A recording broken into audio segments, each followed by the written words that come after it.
ওহো কি অবস্থা সবার, this is Oppo A76 and গত 20 দিন ধরে এই ফোনটা আমি ইউজ করছি এবং ফোনটাতে আমি অনেক গেমিং টেস্ট করেছি, অন্তত বেঞ্চমার্ক রান করেছি এবং অনেকগুলো ছবি ক্যাপচার করেছি এবং সব কিছু করে গত 20 দিনের আমার যে এক্সপিরিয়েন্সটা সেটা কতটুকু এই ফোনটা আমাকে সারপ্রাইজ করতে পেরেছে এবং কতটা আমাকে ডিসঅ্যাপয়েন্ট করেছে তাই জানাবো আমি রবিন। আপনারা দেখছেন মোবাইল বাড়ি, তো চলুন আনবক্সিং দিয়ে শুরু করা যাক। সো আনবক্সিং এর শুরুতেই আমি এটার প্রাইস যদি আপনাদেরকে একটু জানিয়ে দেই, তাহলে এই ফোনটা বাংলাদেশে লঞ্চ হয়েছে 19,990 টাকায় 6GB 128GBর ভেরিয়েন্টটা। সো বক্সটা খুলে প্রথমে আমরা একটা সেকশন পেয়ে যাব যেখানে আপনারা কিছু পেপার ওয়ার্ক পেয়ে যাবেন। তার ঠিক নিচে কাভারের ভিতরে আপনারা পেয়ে যাচ্ছেন একটা সিম এজেক্টর টুল অ্যান্ড তার সাথে আপনারা পেয়ে যাচ্ছেন একটা ট্রান্সপারেন্ট কেস, যেটার কোয়ালিটিও আমার কাছে ডিসেন্ট মনে হয়েছে। এর ঠিক নিচে রাখা হয়েছে সুন্দর ফোনটা। এই কালারটা সিরিয়াসলি অনেক ভালো দেখায়, আমার কাছে পার্সোনালি ভালো লাগছে। স্টিকারটা সরাইয়া দেখি আসলে এটা কেমন দেখায়। ওয়াও, এটা আসলেই কিন্তু অনেক সুন্দর একটা ফোন। সো ফোনটা যদি সাইডে রেখে আমরা একটু ভিতরে জাম্প করি তাহলে আমরা একটা 33 ওয়াটের সুপার ভুক চার্জার পেয়ে যাবো এখানে, which is great I think। আর তার সাথে একটা টাইপ সি কেবল পেয়ে যাচ্ছেন, which is great as well। So এবার কথা বলা যাক ডিজাইন অ্যান্ড বিল্ড কোয়ালিটি নিয়ে। যদি ডিজাইন নিয়ে কথা বলি তাহলে 20,000 টাকায় আমি অনেক সুন্দর একটা ডিজাইন বলবো, অনেক হ্যান্ডি একটা ফোন। তার সাথে কিন্তু অনেক থিক একটা ফোন, যেটা হাতে নিলে আপনাদের কাছে মনে হবে যেন একটা কমফোর্টেবল একটা ডিভাইস আমি হাতে নিয়েছি। অ্যান্ড আমার কাছেও পার্সোনালি এটার ডিজাইনটা ভালো লেগেছে। বাট ব্যাক সাইডে আপনারা পলিকার্বনেটের একটা ম্যাট ফিনিশিং পেয়ে যাচ্ছেন, যার কারণে আপনাদের যে ফিঙ্গারপ্রিন্টটা সেটা এত সহজে পড়বে না। সো ফিঙ্গারপ্রিন্ট থেকে আপনারা মুক্ত। গ্লসি লুক যেই ফোনগুলো হয় সেগুলো ডেফিনেটলি অনেক ফিঙ্গারপ্রিন্ট ক্যাপচার করে, বাট এইটার ক্ষেত্রে সেটা আর হচ্ছে না। এছাড়া ফুল ফ্রেমটা কিন্তু প্লাস্টিকের, বাট এই বাজেটে সবাই ওইটাই দিই। বাট আমি যে 20 দিন ইউজ করেছি আমার ইউজার এক্সপিরিয়েন্সের কথা যদি বলি তাহলে আমি সিরিয়াসলি এটা নিয়ে এতটা হার্ম হয়নি। আমার মোটামুটি খুব ভালো একটা হ্যান্ড ফিল এটা দিচ্ছিল, এটা এক হাতেও মোটামুটি ভালো ইউজ করা যাচ্ছিল। সো ওভারঅল যে আমার এক্সপিরিয়েন্সটা আছে এইটার যে ডিজাইন বলেন এবং এটার যে ওয়েট ডিস্ট্রিবিউশন বলেন সেইটাও কিন্তু অনেক ভালো ছিল।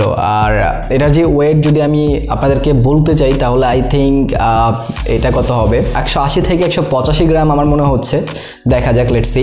ওয়াও, 191 গ্রাম। সো এটা আসলে কিন্তু হাতে 4-5 গ্রাম কমই মনে হবে, আপনার এতটা মনে হবে না, কারণ এটার যে ওয়েট ডিস্ট্রিবিউশনটা এটা খুবই ভালো করছে তারা। এছাড়া যদি আমরা পোর্টস অ্যান্ড বাটন নিয়ে একটু কথা বলি তাহলে আপনারা বটম সাইডে পেয়ে যাচ্ছেন একটা স্পিকার গিল, একটা মাইক্রোফোন, একটা USB-C পোর্ট অ্যান্ড একটা headphone Jack. And headphone Jack অনেক ইম্পর্টেন্ট। আর তার সাথে আপনারা রাইট সাইডে পেয়েছেন power button, and power button indicate করে দেওয়া হচ্ছে fingerprint sensor, which is great. আমার 20 দিনের ইউজেজে এটা আমাকে কখনোই এতটা সমস্যায় ফেলেনি, বা এমন হয় নাই যে আমি ক্লিক করেছি বাট এইটা খুলছে না। So accurate as well. আমার যতবারই দিয়েছি ততবারই আনলক হয়ে গেছে, আমার এতটা প্রবলেম হয় না এটা ফিঙ্গারপ্রিন্ট সেন্সরটা নিয়ে। অ্যান্ড এই প্রাইসে আসলে আমরা যেরকম ফাস্ট ফিঙ্গারপ্রিন্ট এক্সপেক্ট করি এইটা ঠিক সেরকমটাই আপনাদেরকে দিবে। আর লেফট সাইডে পেয়ে যাচ্ছেন volume broker and complete SIM tray, যেখানে আপনারা দুটো সিম কার্ডের পাশাপাশি একটা মেমোরি কার্ড ইউজ করতে পারবেন। আর টপ সাইডে আপনারা সেকেন্ডারি মাইক্রোফোন পেয়ে যাচ্ছেন, হুইচ ইজ গ্রেট। আমার কাছে অবশ্যই সেকেন্ডারি মাইক্রোফোনের যে ফোনগুলোতে দেয় সেই ফোনগুলো আমার কাছে পার্সোনালি ভালো লাগে এবং এই জন্য এটা যে কল কোয়ালিটি অনেক ভালো ছিল। বাইরের যে নয়েজ ছিল এটা একদমই ওই পার পর্যন্ত পৌঁছায় না, কারণ যে 20 দিন আমি ইউজ করেছি সেখানে আমি কল কোয়ালিটি এবং কলের যে সাউন্ড কোয়ালিটি এটা আমি খুবই ভালো পেয়েছি। সো ডেফিনেটলি যদি আপনারা নর্মাল ইউজের জন্য নিতে চান যে অনেক ফোনে কথা বলবেন, আপনাদের জন্য এটা রিকমেন্ডেড থাকতে পারে আমার এক্সপিরিয়েন্সে যদি আমি বলি। আর সেকেন্ডারি মাইক্রোফোন দেওয়ার জন্য অপ্পোকে জানাই ধন্যবাদ। আর তার সাথে আমরা ধন্যবাদ দিতে চাই গাজীপুর চৌরাস্তা শাপলা ম্যানশনের জিসান টেলিকমকে, যারা এই ফোনটা আমাদের কাছে পাঠিয়েছে। অপ্পো যে কোনো ফোন তাদের কাছে পেয়ে যাবেন। অ্যান্ড মোবাইল বাড়ি কোডটি যদি আপনারা ইউজ করেন তাহলে আপনারা একটা ওয়্যারলেস ব্লুটুথ হেডফোন থেকে শুরু করে আরও লটস অফ গিফট পেয়ে যাবেন। ডিসক্রিপশনে নাম্বার দিয়ে দিচ্ছি, এখনই কল দিয়ে জানিয়ে নেন যে অফারটা কদিন পর্যন্ত চলবে। আর ঈদের আগে আরও বেশ কিছু অফার কিন্তু ওদের অ্যাড হবে। সো হতাশার সাথে আসা যাক ডিসপ্লে সেকশনে। ডিসপ্লে সেকশনে এখানে আপনারা 6.56 ইঞ্চের একটি ডিসপ্লে পাচ্ছেন, যেটা HD+ রেজুলেশনের, যার PPI হচ্ছে 269। এর যদি 1-2 দিন আমি ইউজ করতাম এই ফোনটা, এরপর রিভিউ দিতাম, হয়তো ডিসপ্লেটা আমাকে এতটা বেশি ডিসঅ্যাপয়েন্ট করতো না, কারণ প্রথম 2-3 দিন কিন্তু এই ডিসপ্লেটা আমাকে মোটামুটি ভালোই সাপোর্ট দিয়েছে। বাট যখনই আমি লং টার্ম ইউজ করতে গেছি, কারণ যেহেতু এটা আমি 20 দিন ইউজ করার পর আপনাদেরকে রিভিউটা দিচ্ছি, সো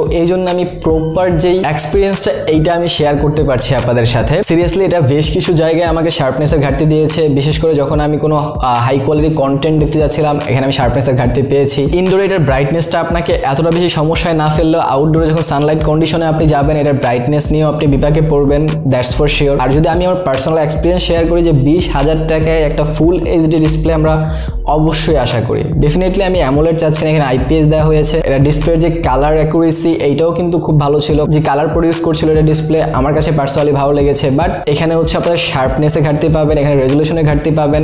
সো এই জিনিসগুলো যদি একটু ভালো করা যেত ডেফিনেটলি এই প্রাইজের একটা ফোনে, যেটা আপনারাও জানেন। বাট এতগুলো নেগেটিভের মধ্যে একটা পজিটিভ জিনিস হচ্ছে এখানে কিন্তু 90 হার্জের রিফ্রেশ রেট পেয়ে যাচ্ছেন আপনারা, যেটা 500 ডিসপ্লের সাথে মিশে আরেকটু ভালো এক্সপিরিয়েন্স আপনাদেরকে দেওয়ার চেষ্টা করে। ইভেন এখানে যখন আপনারা 90 হার্জ ইউজ করবেন তখন অনেক একটা ফাস্ট এক্সপিরিয়েন্স আপনারা পাবেন। বাট যেটা বললাম যে fast experience and software experience যখন আপনার ইনহ্যান্স হবে সেইটা আপনার যতটা ভালো লাগবে ততটাই আপনার খারাপ লাগবে যখন আপনি কোনো শার্পনেসের ঘাটতি দেখতে পাবেন 20,000 টাকার একটা ফোনে। সো এবার কথা বলা যাক ইউআই অ্যান্ড ওএস নিয়ে। আমার লং টাইম ইউজেসে এটার যে ইউআই অ্যান্ড ওএস আমাকে খুবই ভালো সাপোর্ট দিয়েছে। এটার ইউআই নিয়ে আমার কোনো কোয়েশ্চেন নেই, কারণ এটা out of the box Android 11-এ আসছে এবং কালার ওএস 11.1-এ আসছে। অ্যান্ড আপনারাও এটার যে ইউআই অ্যান্ড ওএস নিয়ে এতটা বেশি কমপ্লেন করবেন না। বাট ডেফিনেটলি এটার ওএসটা আরেকটু আপডেট হতে পারে। Android 12 out of the box আসলে আমি আরেকটু খুশি হতাম। বাট আই থিঙ্ক যে আপনারা নিয়ার ফিউচার এটার যে আপডেট আছে অ্যান্ড্রয়েড 12-এর সেটাও পেয়ে যাবেন। অ্যান্ড যখন আপনার 90 হার্জের রিফ্রেশ রেটটা এখানে ওপেন করবেন এবং সফটওয়্যার যে এক্সপিরিয়েন্স দুইটা মিলে আপনাদের একটা খুব ভালো অ্যান্ড ফ্লুইড বা একটা মাখনের মতো এক্সপিরিয়েন্স আপনাদেরকে দিবে, যেটা ডেফিনেটলি আপনাদের কাছে খুবই ভালো লাগবে। অ্যান্ড যেটা আমার কাছে খুব ভালো লেগেছে এবং আমার এই 20 দিন ইউজে আমাকেও এটা খুব ভালো এক্সপিরিয়েন্স প্রোভাইড করেছে। সো এবার আছে পারফরমেন্স সেকশনে। পারফরমেন্স সেকশনে ডেফিনেটলি এটা আমাকে অনেকটাই সারপ্রাইজ করেছে বিকজ অফ এখানে আপনারা স্ন্যাপড্রাগন 680 পেয়ে যাচ্ছেন, হুইচ ইজ গ্রেট। 6 ন্যানোমিটার আর্কিটেকচারে বিল্ড করা একটা অক্টাকোর প্রসেসর এটা, যেটার জন্য এটার ব্যাটারি যেই এফিসিয়েন্সিটা সেটা অনেক অনেক গুণে ভালো হয়ে যায়। সেই ব্যাপারে ব্যাটারি সেকশনে আমরা কথা বলবো। বাট যদি আমি পারফরমেন্স নিয়ে কথা বলি, ডেলি টু ডেলি লাইফ আপনাদের খুব ভালোভাবে হ্যান্ডেল করে দেয়। এটা কোনো প্রকার ল্যাগ বা স্ট্যাটারিং আপনারা দেখবেন না। ইভেন যদি আপনারা অন্তত বেঞ্চমার্ক খেয়াল করেন, এখানে 2,60,000-এর উপরে বেঞ্চমার্ক আসছিল, যেটা এই প্রাইজের ফোন হিসাবে আমি ঠিকঠাক বলবো। এই প্রসেসরটাই আমি অনেক গেমিং করেছি এবং এই 20 দিনে আমি অনেক এটাতে পাবজি খেলেছি, অ্যাসফল্ট 9 খেলেছি and lots of others game আমি এটাতে ট্রাই করেছি। অ্যান্ড এই ফোনটা কিন্তু আমাকে সব দিক থেকে সাপোর্ট দিয়েছে এবং খুব ভালো গেমিংও করা যাচ্ছিল। এবং in this price range I think যে এই প্রসেসরটা আসলেই অনেক ভালো একটা প্রসেসর, যদি প্রসেসরের যে মার্কেট এখন ক্রাইসিস চলতে সেটা আপনারা চিন্তা করেন। সো ওভারঅল আমার কাছে এটা খুবই ভালো লেগেছে বা এটার পারফরমেন্স সেকশনটা আমার কাছে খুবই ভালো লেগেছে। আমি বেশ কিছু গেম আপনাদেরকে দিয়ে দিচ্ছি, আপনারা নিজেরা গেম প্লেগুলো দেখতে পারেন এবং দেখে নিজেরা ডিসাইড করতে পারেন যে আসলে এটা কেমন সাপোর্ট দেয় গেমিংয়ে।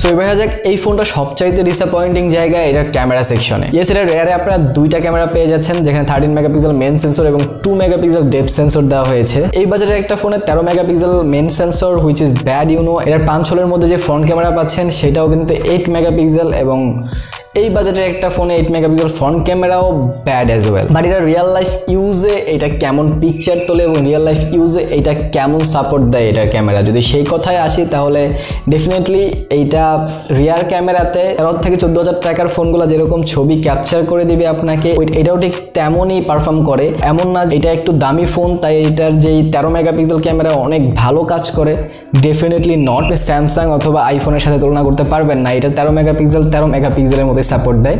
বেশ কিছু ভালো ছবি চলে আসছিল, যদি আপনি ডিরেক্ট সানলাইটে ছবি তোলেন, সানলাইটে এটা ভালো ছবি আপনাকে ক্যাপচার করে দিতে পারবে। বাট ডেফিনেটলি লো লাইটে এটার ছবি এতটা ভালো আসে না, ইনডোরেও ছবি এতটা ভালো আপনারা পাবেন না। যেহেতু 13 মেগাপিক্সেল আপনারা ক্লিয়ারেন্সের অনেকটাই ঘাটতি পাবেন, কালার অ্যাকুরেসি এতটা ভালো না। আই থিঙ্ক এটার যে সফটওয়্যার ইস্যুতে যেই সফটওয়্যার সমস্যাগুলো আছে এগুলো তারা সমাধান করে দেবে। বাট ডেফিনেটলি আপনারা ইনডোরে এতটা ভালো ছবি ক্যাপচার করতে পারবেন না, সেদিকে অবশ্যই নজর রাখবেন। যারা 20,000 টাকায় একটা ক্যামেরা কেন্দ্রিক ফোন চাচ্ছেন তারা এই ফোনটা থেকে দূরে থাকতে পারেন। বাট যাদের ক্যামেরাতে এতটা লেনাদেনা নাই, ক্যামেরা এত ইম্পর্টেন্স না, তাদের জন্য আই থিঙ্ক এতটা সমস্যা হবে না, কারণ পারফরমেন্স থেকে শুরু করে আরও বেশ কিছু ভালো ভালো জিনিস কিন্তু আপনারা এটাতে পাচ্ছেন। আর ফ্রন্ট ক্যামেরাও টিপিক্যাল ফ্রন্ট ক্যামেরার মতোই ছিল, মোটামুটি ভালোই আমি বলবো, খারাপ বলবো না। 8 মেগাপিক্সেল তুলনায় ফ্রন্ট ক্যামেরা ছবিগুলো আমাকে ভালো ভালো কিছু পিকচার ক্যাপচার করে দিয়েছে। এবং এই 20 দিন ইউজেজে এটার ক্যামেরাকে আমি অ্যাভারেজ কাতারেই রাখবো, কারণ এটার ক্যামেরা আমাকে এতটা বেশি সন্তুষ্ট করতে পারে নাই। বাট যেটা সন্তুষ্ট করতে পেরেছে বেড়েছে সেটা হচ্ছে ব্যাটারি ব্যাকআপ। এটা সিরিয়াসলি এটার যে স্ক্রিন অন টাইম সেটা আমি 6 ঘন্টার মতো পেয়ে যাচ্ছিলাম, আর 33 ওয়াটের ফাস্ট চার্জিং দেওয়ার কারণে এটার যে চার্জিং স্পিডটা সেটাও কিন্তু অনেক ভালো, আপনি রিচার্জ এটাকে খুব তাড়াতাড়ি করে নিতে পারবেন। সো 20 দিন ইউজেসে আমি যদি এটার কনক্লুশনে আসি তাহলে আমি বলবো যে এটার ব্যাটারি ব্যাকআপ, এটার পারফরমেন্স সেকশন, এটার ইন হ্যান্ড ফিল আমার কাছে জবরদস্ত লেগেছে এবং খুবই ভালো লেগেছে। যাদের এই জিনিসগুলো দরকার তারা নিঃসন্দেহে এই ফোনটা নিতে পারেন। বাট যদি আপনাদের একটা ভালো ডিসপ্লে দরকার হয়, যদি ভালো ক্যামেরা দরকার হয়, তাহলে আপনারা এটা থেকে দূরে থাকেন বা আশেপাশে নজর দিতে পারেন। এই প্রাইসে আপনার ক্যামেরা অ্যান্ড ডিসপ্লে ভালো আরও বেশ কিছু ফোন পেয়ে যাবেন। এবং এই বাজেটের কাছাকাছি কিন্তু ভিভোরও একটা ফোন এসেছে Y33s, সেইটারও আমি রিভিউ করে রেখেছি, আপনারা চাইলে এইখানে ক্লিক করে দেখে নিতে পারেন। ওইটাও খুব ভালো ফোন। এবং আই হোপ আপনারা একটা ভালো ডিসিশন নিতে পেরেছেন আজকের ভিডিওটা দেখে। অ্যান্ড 20 দিন ইউজ করার পর যে রিভিউটা আমি দিলাম সেটা আপনাদের কাছে কেমন লেগেছে সেটা জানাতে পারেন কমেন্ট সেকশনে। সো ভালো থেকে শুরু থেকে ভিডিওটা ভালো লাইক কমেন্ট শেয়ার সাবস্ক্রাইব করে দেন। দেখা হবে পরের ভিডিওতে। টিল দেন, আল্লাহ হাফেজ।